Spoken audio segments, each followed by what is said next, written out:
আল্লাহর বান্দী তার একমাত্র সন্তান। এবার সন্তান মা বাবাকে না জানাইয়া একা একা বিবাহ কইরা বাড়িতে হাজির হয়ে গেছে। বিবি তাকে ফুসলাইয়া তাকে পটাইয়া শ্বশুর বাড়ি নিয়ে তার মেয়ের বাবার বাড়ি নিয়ে এবার জামাইয়ের স্থান দখল স্থান নিছে। সে শ্বশুর বাড়ি যাইয়া জায়গা জমিন ক্রয় করে বিবির কথা অনুযায়ী বাড়ি ঘর করেছে। এখন মার খোঁজ খবর নেয় না, বাবারও খোঁজ খবর নেয় না। কিন্তু বাবা সন্তানের বড় পাগল। বাবা সন্তানের পাগল হইয়া প্রতিটা রাত চোখের পানি ফালাইয়া কাঁদে আর কয় মালিক, মাথার গাম পায় ফালাইয়া সন্তানের জন্য এত কষ্ট করেছি, আজকে এই সন্তান আমি বাবার খবর নেয় না, ওর মার খবর নেয় না। বাবা কাঁদতে কাঁদতে অস্থির হয়ে গেছে, অসুস্থ হয়ে গেছে। এদিকে 1 বছর 2 বছর নয় 7 বছর হইল মা বাবার খোঁজ খবর নাই না, যোগাযোগ করে না। আল্লাহর কি মহিমা, যুবক আল্লাহর গোলাম।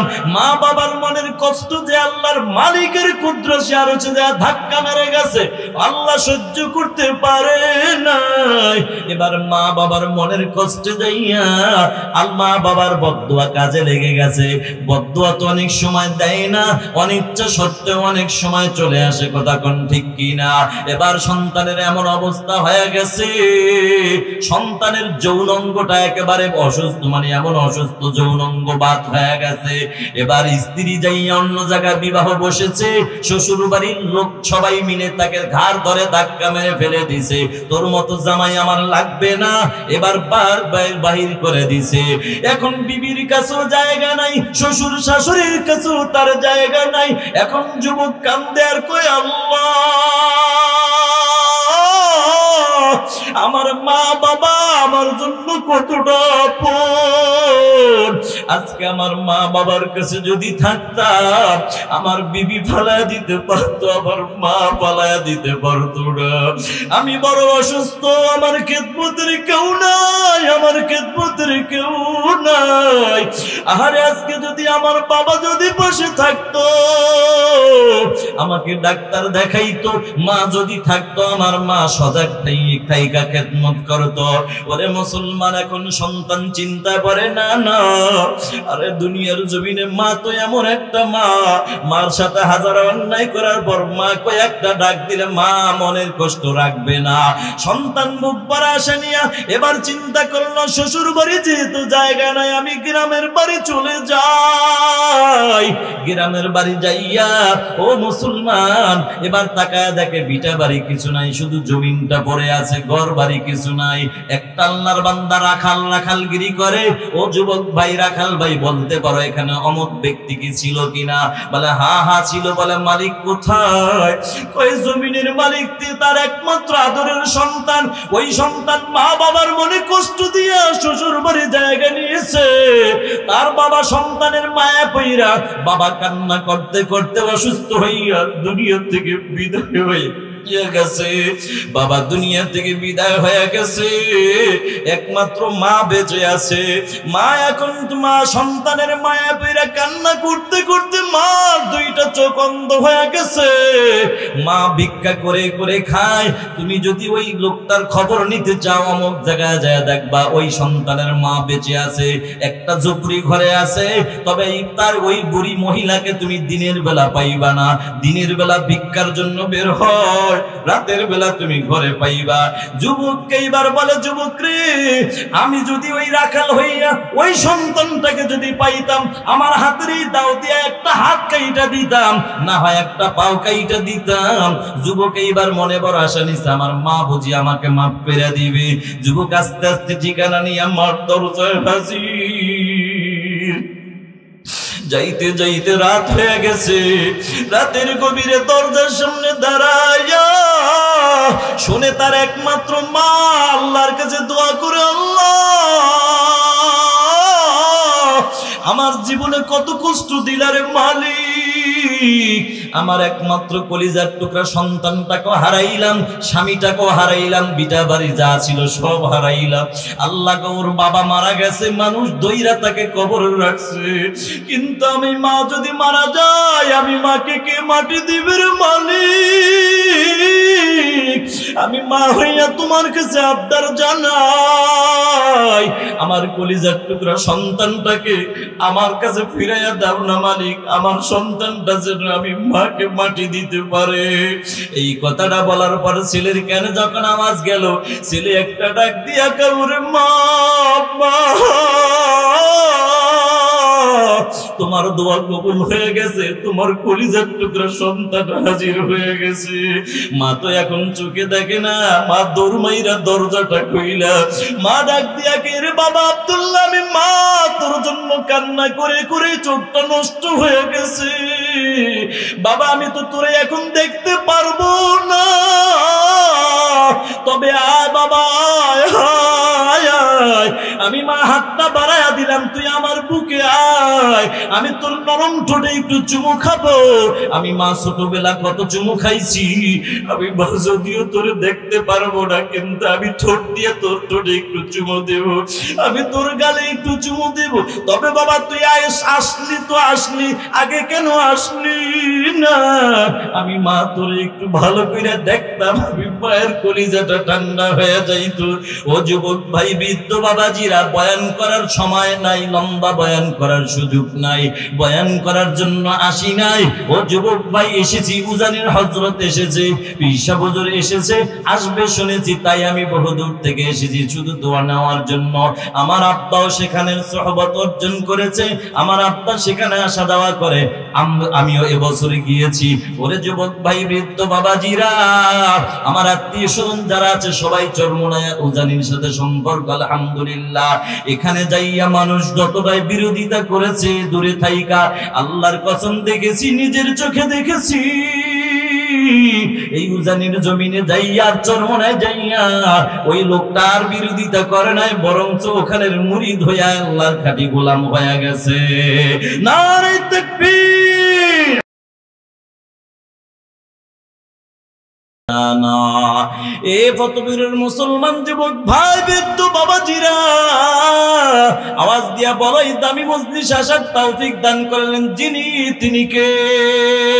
সে মালিক আল্লাহর দরবারে কালিমাতুশ শুকর আদায় করে সবাই চিৎকার দিয়ে মুসলমান হিসেবে ঈমানি একটা আওয়াজ দিয়ে সবাই বলি আলহামদুলিল্লাহ। তা কিয়ামত গর্বগুয়াম জি কালাম, তা কিয়ামত গর্বগুয়াম জি কালাম, সদ কিয়ামত বগজর দিনা তমাম শুকর নি'মত, নি'মত তাফজু কুনাদ, কুফর নি'মত যাকাবত বিরুকুনাদ। ভাইরা আমার, আমি আপনাদের মাঝে আল্লাহর কালাম থেকে আয়াতে কারিমা তেলাওয়াত করেছি। আল্লাহ বলেন, ফামান ইয়ামাল মিথকালা যাররাতিন খায়রান ইয়ারা ওয়া মান ইয়ামাল মিথকালা যাররাতিন শাররান ইয়ারা। আল্লাহ পাক বলেন, তোমরা যদি কেউ অনুপরিমাণ সামান্য নেক আমল যদি করো, এটাও কিন্তু তুমি পাইবা, এটার উত্তম যাজা কবরে গেলে ঠিকই পাইবা। আর আবার সামান্য অনুপরিমাণ গুনাহ যদি করো, সামান্য পরিমাণ গুনাহ যদি করো, সেটার যাজাও, সেটার সাজাও পাইবা।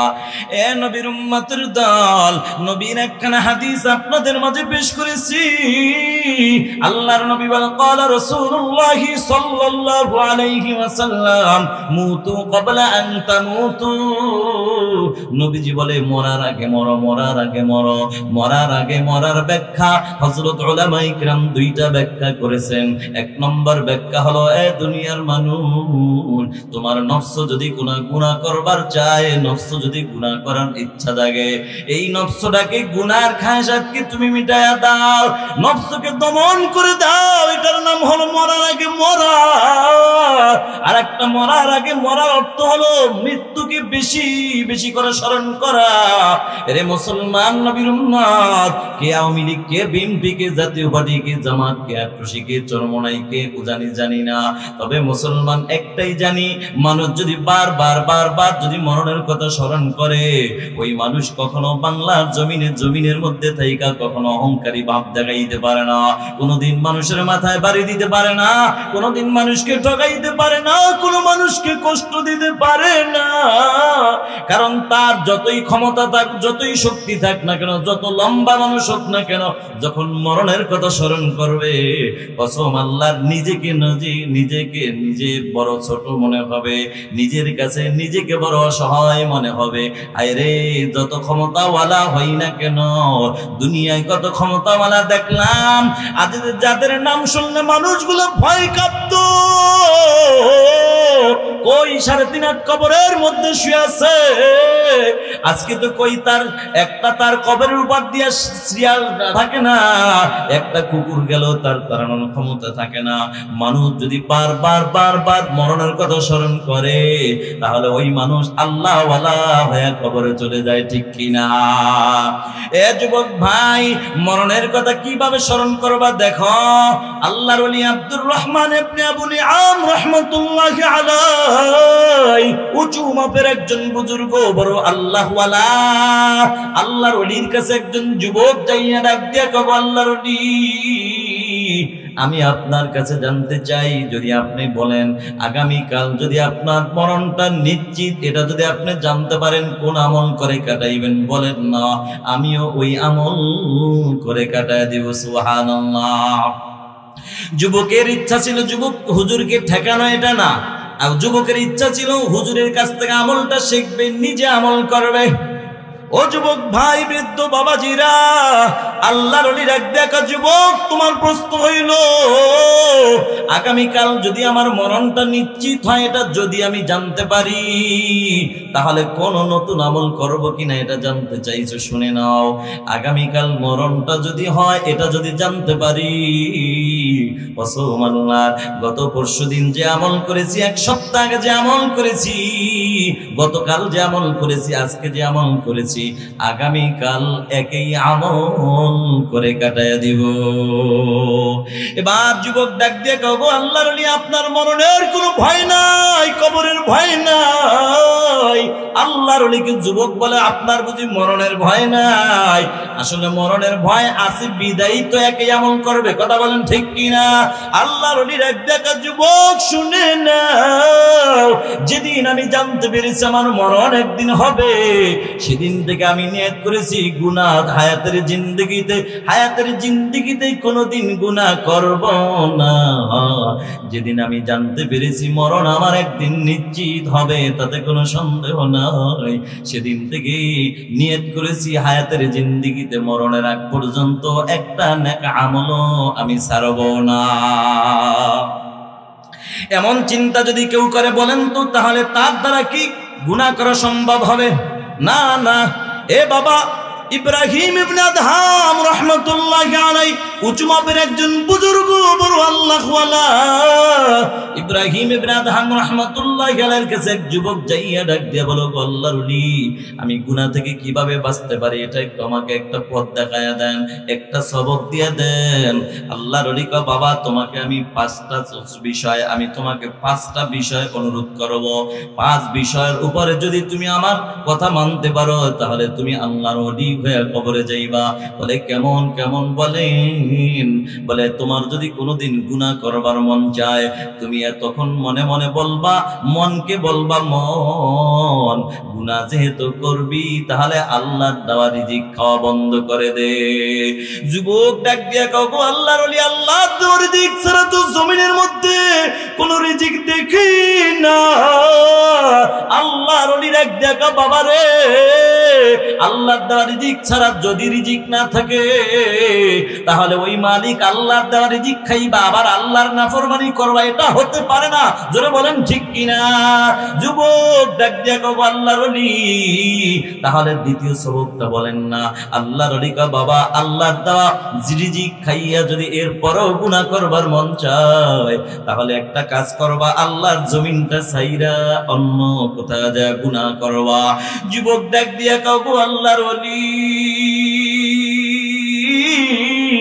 দুনিয়ার জমিনে মানুষ একদিন, দুই দিন, তিন দিন ইচ্ছা করলে না খায়া থাকতে পারে, কিন্তু আল্লাহর জমিন ছাইরা পৃথিবীর কোন মানুষ একটা সেকেন্ডও থাকতে পারবে না, ঠিক কিনা?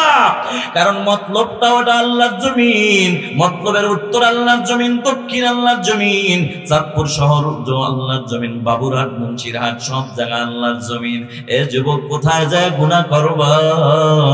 আমার আল্লাহর জমিন ছাইরা যদি অন্য কোথাও গুনাহ করতে যাও, কসম আল্লাহর গুনাহ করার সুযোগ তুমি পাইবা না, কারণ আল্লাহর জমিন ছাড়া আর কোন জমিন পাইবা না, গুনাহ করার সুযোগ তুমি পাইবা না।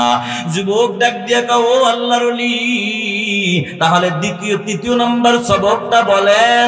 আল্লাহর ওলি ইব্রাহিম ইবনে আদহাম রাহমাতুল্লাহি আলাইহি ডাক দিয়া করে যুবক তাহলে শুনে নাও, আল্লাহর দেওয়া রিজিক খাওয়ার পরও গুনাহ করলা, আল্লাহর জমিনে থাকার পরেও তোমার গুনাহ করবার মন চায়, তাহলে এমন একটা জায়গায় গুনাহ করবা যেখানে যায়া গুনাহ করলে আমার আল্লাহ তোমাকে দেখবে না।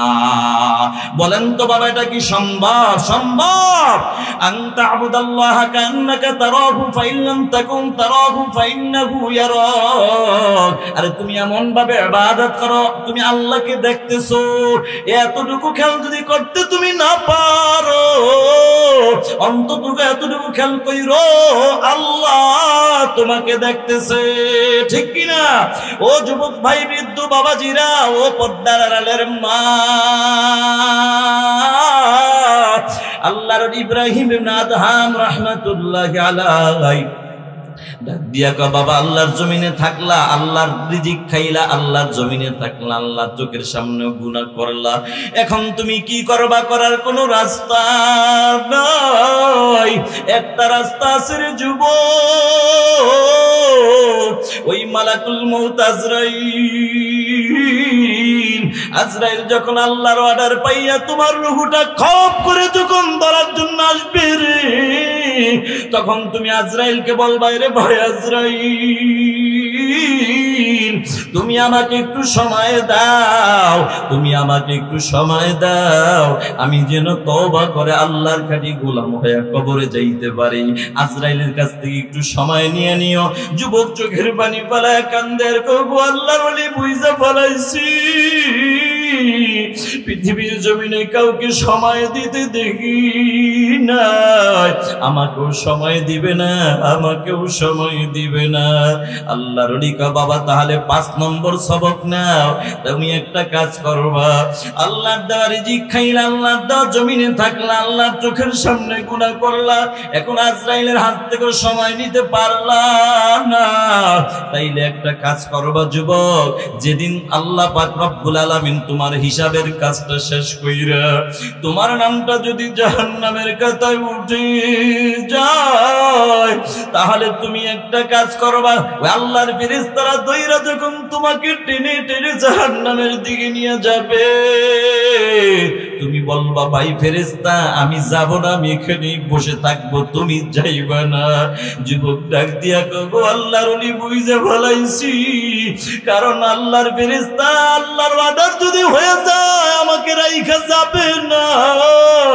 আল্লাহর ওলি কয় বাবা তাহলে গুনার কাজ কইরো না, নেক আমল ছাইরো না। ও যুবক ভাই, ও বৃদ্ধ বাবাজিরা, বয়ান করার জন্য আমি আজকে এই ময়দানে বসি নাই, এই চেয়ারে বসি নাই, কারণ এই চেয়ারে বসে বয়ান করার মতো ইলমও নাই, যোগ্যতাও নাই, আমলও নাই। আজকে আপনি এখানে তো আল্লাহর একজন ওলি আমাদের মাঝে হাজির, আল্লাহর ওলির সোহবত অর্জন করার জন্য আমি শুধু এসেছি। এর যে মুসলমান যুবক ভাই, উজানির জমিনে ঘোড়ায় কুমাই কারি ইব্রাহিম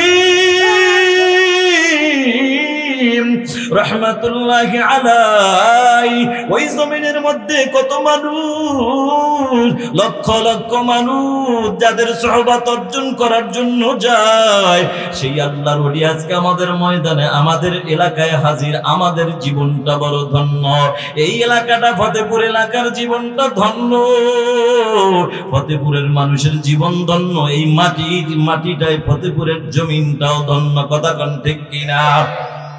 আমিও এসেছি শুধু বয়ান শোনার জন্য। এ যুবক ভাই, বৃদ্ধ বাবাজিরা, ও পর্দার আড়ালের মা, খাঁটি আল্লাহওয়ালা হয়ে যদি কবরে যাইতে চাও, সূরা নাজিয়ার মধ্যে আল্লাহ বলেন, আম্মা মান খাফা মাকাম রাব্বিহি, আমি রবের সামনে দাঁড়ানোর ভয় নিয়া, ওয়ানাহান নাফসা আনিল হাওয়া, নিজের নফসটাকে যে পবিত্র রাখবা, গুনাহ মুক্ত রাখবা। আল্লাহ বলেন, ফা ইন্নাল জান্নাতা হিয়াল মাওয়া, নিশ্চয়ই তার ঠিকানা হলো মালিকের জান্নাত। জোরে কন্না সুবহানাল্লাহ। এরে বাবা, আল্লাহ জান্নাত কাকে দিবেন? বলে মালিকের কাছে ভালো একটা আত্মা নিয়ে, পবিত্র একটা আত্মা নিয়ে মালিকের সামনে যে হাজির হবে, তার জন্য জান্নাত। এখন আত্মাটাকে পবিত্র বানার জন্য কি করা লাগবে রে যুবক? তোমার এই আত্মাটাকে পবিত্র বানানোর জন্য ওই কক্সবাজার সাগরের পারে গেলে কাজ হবে না, কুয়াকাটা সাগরের পারে গেলেও কাজ হবে না, কক্সবাজার গেলে কাজ হবে না, চাঁদপুরের ওই আস্তানায় টোড়া যাবো আড্ডা মারলেও সেখানে তাকওয়া অর্জন হবে না। এই তাকওয়া অর্জন করতে যদি চাও, এ যুবক ভাই, আত্মাটাকে যদি পবিত্র বানাইতে চাও, দুইটা মেডিসিন দরকার। এক নম্বর মেডিসিনের নাম হইল তাকওয়া। আল্লাহর ভালোবাসা যদি অন্তরে ঢুকে যায়, ওই বান্দা কোনোদিন নেক আমল ছাড়তে পারে না। ঠিক কিনা? যুবক ভাই, এই গুনাহ ছাড়ার জন্য আর নেক আমল করার জন্য আল্লাহ ইমাম গাজ্জালী রাহমাতুল্লাহি আলাইহি গোটা পৃথিবীর মানুষদেরকে চারটা উপদেশ দিয়েছেন। এক নম্বর উপদেশ হলো, রে যুবক ভাই, গুনাহ মুক্ত জীবন যদি করতে চাও,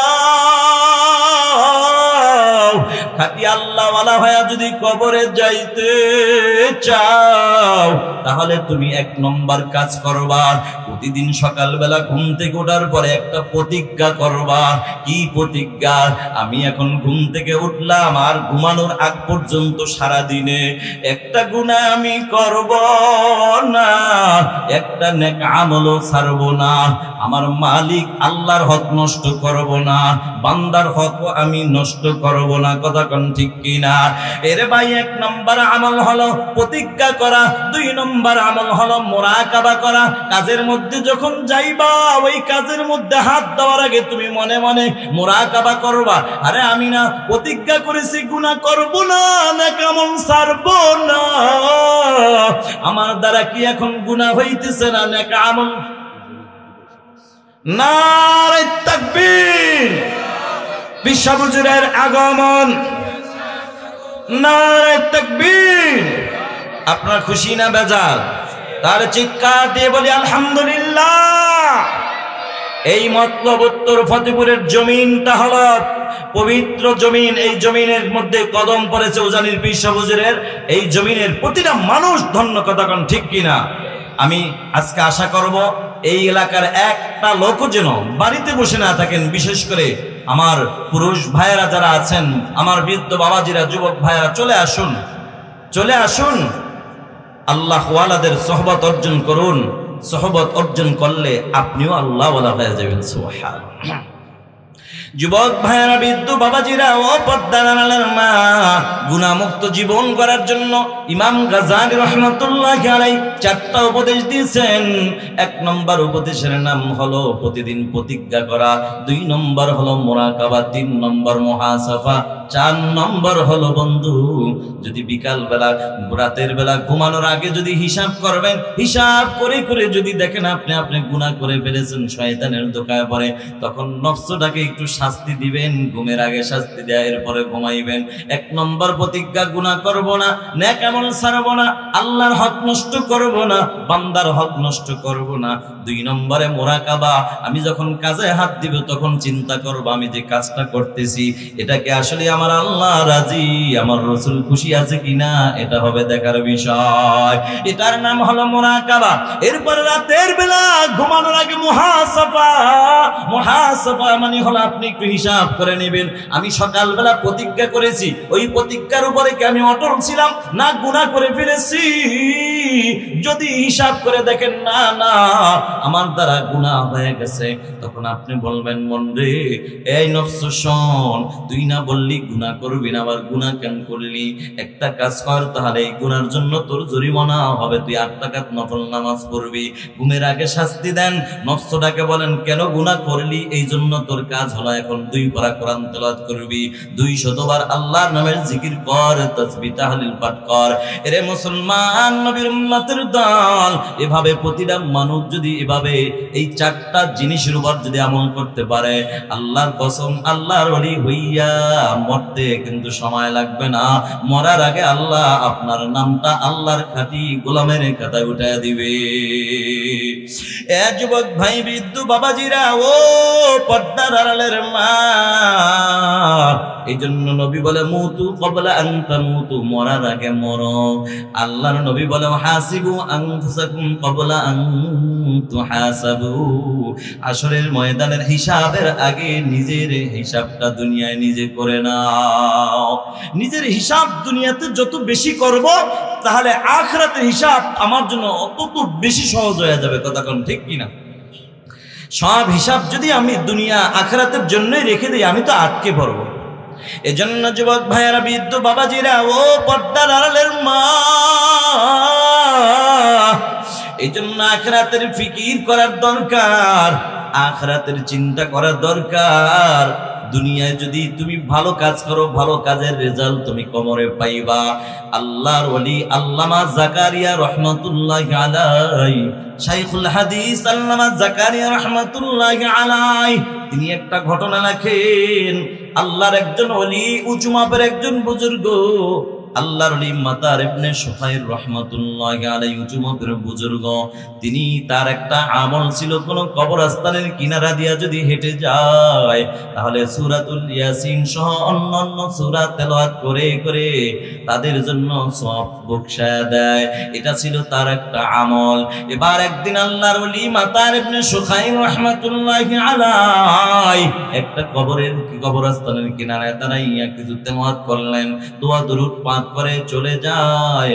রাতের বেলা গভীর রাতে ঘুমের ঘরে স্বপ্নে দেখে আল্লাহ তাআলা তাকে দেখা দিতেছেন যে ওই কবরের মধ্যে এক আল্লাহর একজন ফেরেশতা নেকির একটা বোঝা নিয়া ওই কবরস্থানের কিনারায় হাজির। পুরা গোটা কবরবাসী সবাই নেকি নেওয়ার জন্য সিরিয়াল ধরেছে, সবাই লাইন ধরেছে।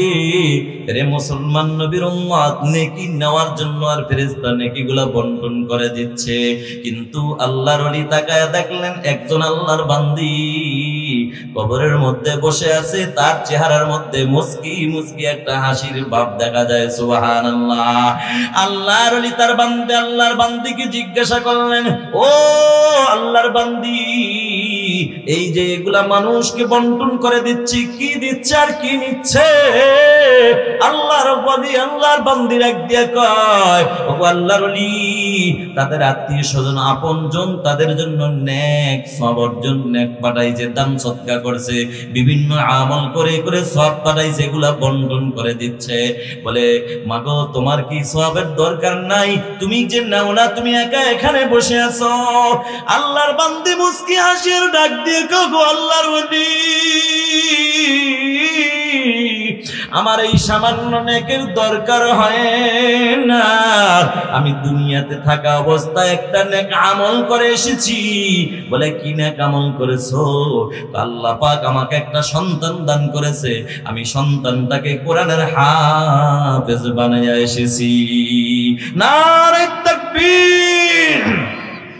আমার সন্তানটাকে আমি কোরআনের হাফেজ বানাইলাম, আমার সন্তান একজন নেককার সন্তান বানাইয়া আমি কবরের জগতে এসেছি। আমার ওই নেককার সন্তান কোরআনের হাফেজ প্রতিদিন আমার জন্য কোরআন তেলাওয়াত করে করে করে করে আমার জন্য সওয়াব পাঠায়। আর ফেরেশতা আমাকেও দিবে, তবে আমারটা ভিআইপি ভাবে এক্সট্রা দিবে, কারণ আমার সন্তান যেই পরিমাণ নেকি দেয় ওই ছোট ওই অল্প নেকি আমার দরকার হয় না। কোন সুবহানাল্লাহ। আল্লাহর ওলি ঘুমের ঘরে জিজ্ঞাসা করে, মা কি তোমার নাম আর তোমার স্বামীর নাম কি, পরিচয় দাও, ছেলের নাম কি, ছেলাই কোথায় তাকে বলো। আল্লাহর ওলি সব ঠিকানা নিয়ে নিয়ে এবার বললেন, ও আল্লাহর ওলি, আমার স্বামীর নাম এটা, আমার ছেলের নাম অমুক, আমার ছেলে অমুক বাজারে ব্যবসা করে, সারাদিন ব্যবসার কাজে জড়িত থাকে, কাস্টমার আসে, কাস্টমার বিদায় করে, আর জবানে আমার মালিক আল্লাহর কালামের তেলাওয়াত করতে থাকে। আমার মালিক আল্লাহর কালামের তেলাওয়াত করে করে করে করে আমার জন্য সওয়াব পাঠায়া দেয়। আল্লাহর ওলি খবরটা নিয়ে ঠিকানা নিয়া সকালবেলা ফজরের নামাজ পড়া ইশরাক নামাজ শেষ করে তিনি চলে গেলেন। আল্লাহর ওলি বাজারে যাইয়া তাকায় দেখে যুবক, ওই যুবক আল্লাহর বান্দা এক হাতে বেচা কিনা করে, বেচা কিনার জন্য হাতে কাজটা লাগাইয়া হাত দিয়া বেচা কিনা করে, আর জবান দিয়ে আমার আল্লাহর কালামের তেলাওয়াত করে। কন্যা সুবহানাল্লাহ। যুবক এবার যখন এইভাবে অবস্থা দেখলো, আল্লাহর ওলি ডাক দিয়া বলল, বাবা তোমার নাম কি? এটা হা হা। তোমার বাবার নাম এটা? বলে হা হা। তোমার মায়ের নাম এটা? তোমার মা কি অমুক কবরস্থানে দাফন করেছো? বলে হা হা। আমার মাকে অমুক কবরস্থানে দাফন করেছি। আল্লাহর ওলি দুটি হাত পাইটা ডাক দিয়া কয়, আয় বাবা আয়, তুই আমার বুকে আয়। আরে তোর কারণে তোর মা বাবার জীবন বড় ধন্য, আর তোর মতো নেককার সন্তান দুনিয়া রাখার কারণে তোর মা বড় ধন্য। তোর মার কবরে আল্লাহ সব পৌঁছায়া দেয়, তোর জীবনটাও ধন্য, তুই যেমন মা বাবার সন্তান হইলি। এরে মুসলমান যুবক ভাই ও বৃদ্ধ বাবাজিরা, ও পর্দার আড়ালের মা, দুনিয়ায় সন্তান আসার আগে বাবার কাছে দুইটা হক থাকে। এক নম্বর হক হলো যুবক তুমি নিজে নেককার হও, দুই নম্বর নেককার একজন বিবি ঘরে ঢুকাও। ও যুবক ভাই, এটা ভিন্ন আলোচনা, এখন এদিকে আমি যাব না। তবে একটা কথা বলে যাই, ও পর্দার আড়ালের মা, সন্তান যখন ভূমিষ্ঠ হয় সন্তানের অনেকগুলা হক আছে, তার মধ্যে একদম জরুরি ভাবে আমি দুইটি হক বলবো। একটা হলো ডান কানে আযান, বাম কানে ইকামত। দুই নম্বরে ভালো একটা মুসলমানি নাম রাখা। এরে মুসলমান, তিন নম্বরে সন্তান যখন কথা বলা শেখে, তো আপনি সন্তানকে ইংরেজি শেখান, বাংলা শেখান, অঙ্ক শেখান, অসুবিধা নাই। কারণ মুসলমান হিসাবে বাংলাও দরকার আছে, ইংরেজিও দরকার আছে, অঙ্কও দরকার আছে। তবে মুসলমান হিসাবে সর্বপ্রথম যেটা দরকার সেটা হলো আল্লাহর কোরআন। আল্লাহর কোরআনের শিক্ষা আগে দাও। আল্লাহর কোরআনের শিক্ষা দিয়া সন্তানকে ডাক্তার বানাও, ডক্টর বানাও, ইঞ্জিনিয়ার বানাও। তাহলে তোমার সন্তান শুধু ডাক্তার হবে না, হবে একজন আলেম, আদর্শবান ডাক্তার। কথা বলেন ঠিক কি না? ও যুবক ভাই, ও বৃদ্ধ বাবাজিরা, ও পর্দার আড়ালের মা, আল্লাহর ওলি আবার কিছুদিন পর ওই কবরস্থানের কিনারা দিয়ে হেঁটে যায়, আবার কোরআন তেলাওয়াত করে, আবার রাতের গভীরে আবার স্বপ্নে দেখে, কবরস্থানের দিকে তাকায় দেখে আল্লাহর ফেরেশতা সওয়াব বন্টন করতেছে। এবার যেই মহিলাকে দেখেছিল একা বসেছিল, সওয়াব নেই নাই, এই সামান্য সওয়াব, আজকে ওই আল্লাহর বান্দিকে তাকায় দেখে সবার আগে সিরিয়াল ধইরা সওয়াব নেওয়ার জন্য দাঁড়ায় রইছে। ডাক দিয়া কয়, কিরে মা, তোমাকে না একদিন দেখলাম তুমি কবরের মধ্যে আরামে বসে আছো, তোমার মুখে হাসি, আজকে তোমার মুখে হাসিও নাই, আজকে তুমি সামান্য সওয়াব নেওয়ার জন্য বসে আছো, এখানে লাইন দিয়া সবার আগে দাঁড়াইছো, বুঝলাম না। কথাটা বলার পর আল্লাহর বান্দির চোখে পানি। চোখের পানি ফালাইয়া কান্দে আর কও আল্লাহর ওলি আজকে আমি কেন এখানে লাইন দিয়া দাঁড়াইলাম জানেন? যেই নেককার সন্তান দুনিয়ায় রেখে এসেছি, আমার নেককার সন্তান কোরআনের হাফেজ, আমার নামে আমার জন্য কোরআন তেলাওয়াত করে আমার নামে সওয়াব পাঠাইছে, আমার সেই আদরের কলিজার টুকরা সন্তান দুনিয়াতে নাই। আল্লাহর ডাকে সাড়া দিয়ে অন্ধকার কবরে চলে গেছে, যার কারণে নেকি পাঠানোর কেউ নাই। এখন অন্য মানুষ আত্মীয় স্বজন যা দেয় তাই আমার ভাগ করে নিতে হয়। ও যুবক ভাই, ও বৃদ্ধ বাবাজিরা, ও পর্দার আড়ালের মা, ও কলিজার টুকরা যুবক সন্তান, একটা কথা মনে রাখবা, মা যদি কারো দুনিয়া থেকে বিদায় হয়ে যায়, বাবা যদি বিদায় হয়ে যায়, ওই মা বাবারে গুনাহ কইরা কষ্ট দিও না। আরে তুমি কোরআনের হাফেজ হতে পারো না, অন্তত তুমি 5 ওয়াক্ত নামাজ পড়িয়া আল্লাহর কালাম থেকে সূরাতুল ইখলাস তেলাওয়াত করে মা বাবার নামে দোয়া পাঠায়া দাও, সওয়াব পাঠায়া দাও, গুনাহ কইরা কষ্ট দিও না। যুবকী, ও যুবক ভাই, মা বাবার মনে কষ্ট দিলি, কারণ কষ্ট যদি দিয়া থাকো তাহলে মা বাবার কাছে ক্ষমা চেয়ে নিও, কারণ মা বাবা তো এমন একজন মা বাবা এত বড় একটা নিয়ামত। আরে আল্লাহর কাছে বান্দা গুনাহ করার পরে আল্লাহর কাছে ক্ষমা চাইলে ক্ষমা পাওয়া যেমন সহজ, পৃথিবীর জমিনে মা এমন একটা জিনিস, ওই মার কাছে সন্তান হাজার অন্যায় করার পরে মার কই একটা ডাক দিলে মার মনের কষ্ট দূর হয়ে যায়, মার ব্যথাও দূর হয়ে যায়, মাও মাফ কইরা দেয়, বাবাও মাফ কইরা দেয়। এর বাস্তব প্রমাণ, আল্লাহর বান্দা দুনিয়া থেকে বিদায় হয়ে যায়, তার আদরের কন্যা আল্লাহর বান্দা যুবক একজন আল্লাহর বান্দা তার মা এবং বাবা বড় আদর করে সন্তানটাকে লালন পালন করেছে। সন্তান একদিন মা বাবার অজান্তেই, মা বাবাকে না জানাইয়া একা একা বিবাহ করে বেআমলওয়ালা বেপরদাওয়ালা একটা নারী ঘরে ঢুকাইছে।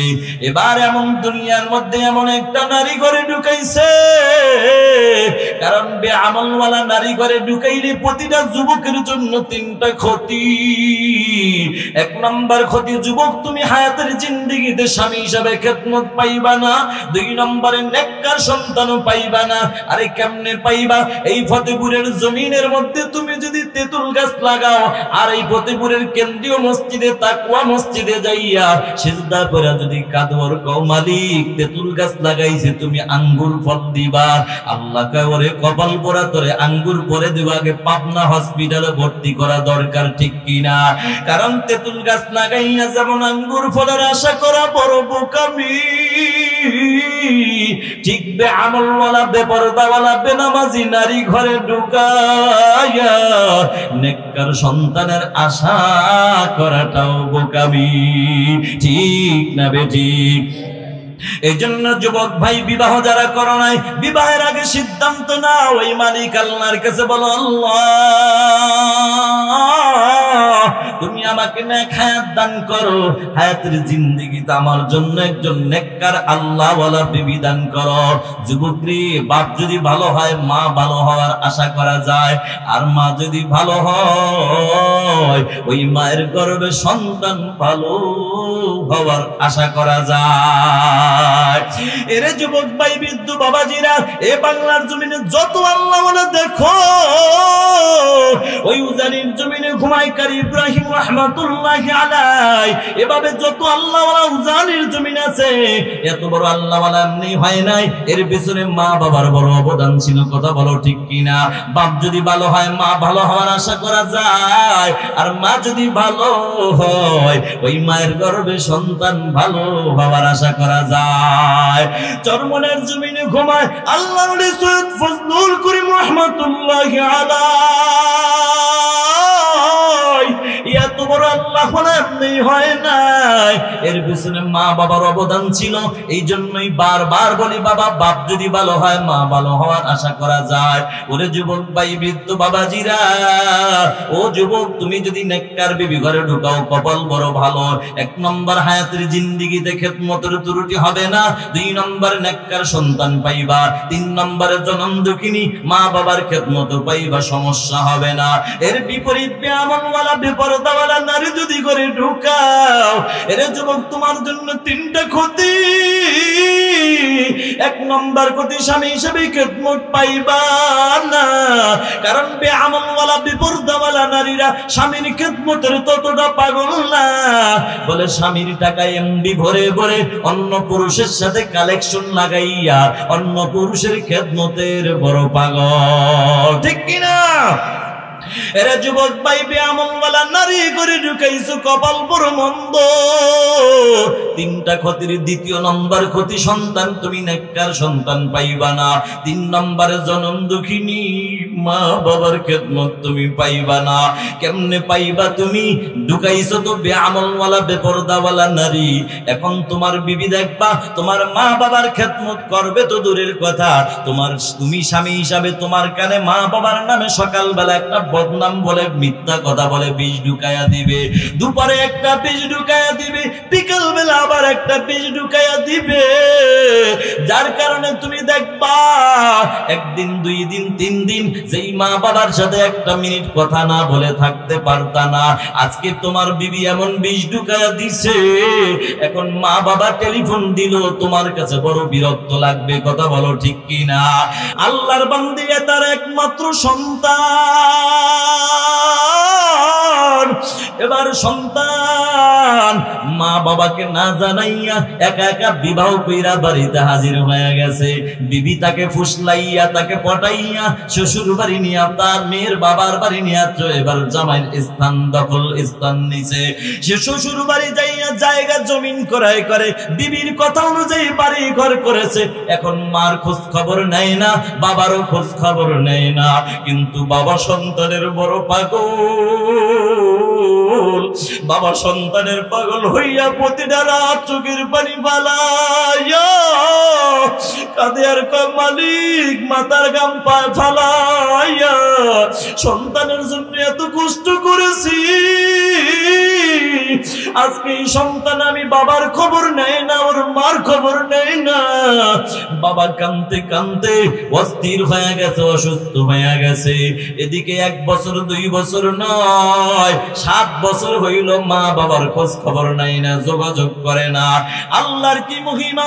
যুবক আল্লাহর গোলাম, মা বাবার মনের কষ্ট যে আল্লাহর মালিকের ক্ষুদ্র সে আরো ধাক্কা মেরে গেছে, আল্লাহ সহ্য করতে পারে নাই।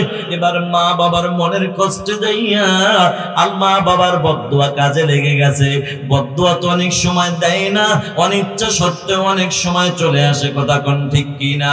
এবার সন্তানের এমন অবস্থা হয়ে গেছে, সন্তানের যৌনাঙ্গটা একেবারে অসুস্থ, মানে এমন অসুস্থ যৌনাঙ্গ বাদ হয়ে গেছে। এবার স্ত্রী যাইয়া অন্য জায়গায় বিবাহ বসেছে, শ্বশুর বাড়ির লোক সবাই মিলে তাকে ঘাড় ধরে ধাক্কা মেরে ফেলে দিছে, তোর মতো জামাই আমার লাগবে না। এবার বাহির করে দিছে। এখন বিবির কাছেও জায়গা নাই, শ্বশুর শাশুড়ির কাছেও তার জায়গা নাই। এখন যুবক কান্দে আর কয়, আল্লাহ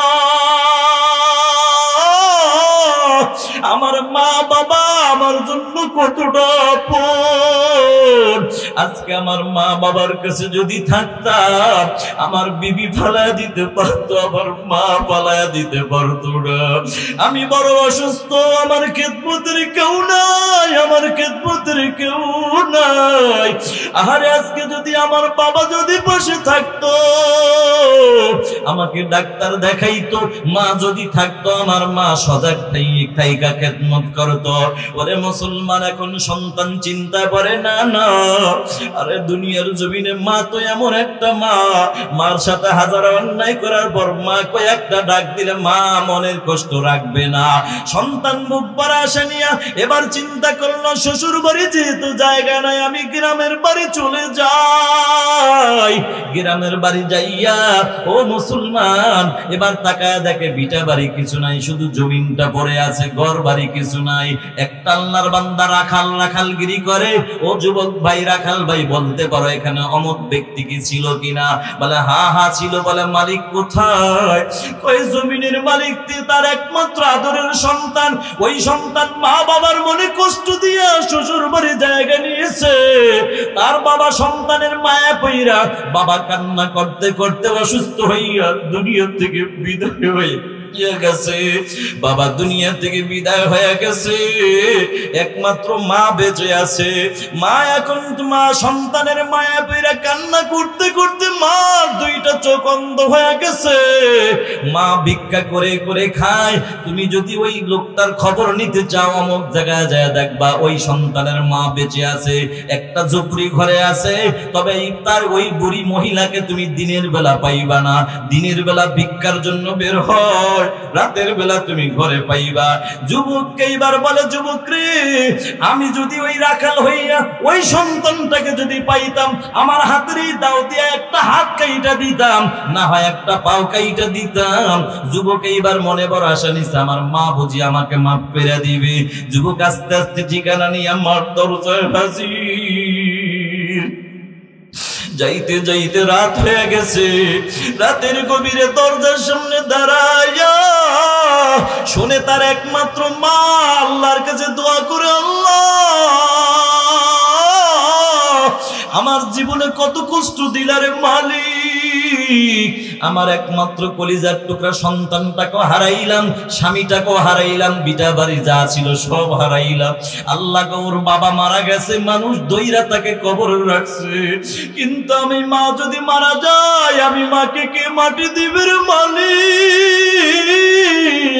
আমি মা হইয়া তোমার কাছে আবদার জানাই, আমার কলিজার টুকরা সন্তানটাকে আমার কাছে ফিরাইয়া দাও না মালিক, আমার সন্তানটা যেন আমি মাকে মাটি দিতে পারে।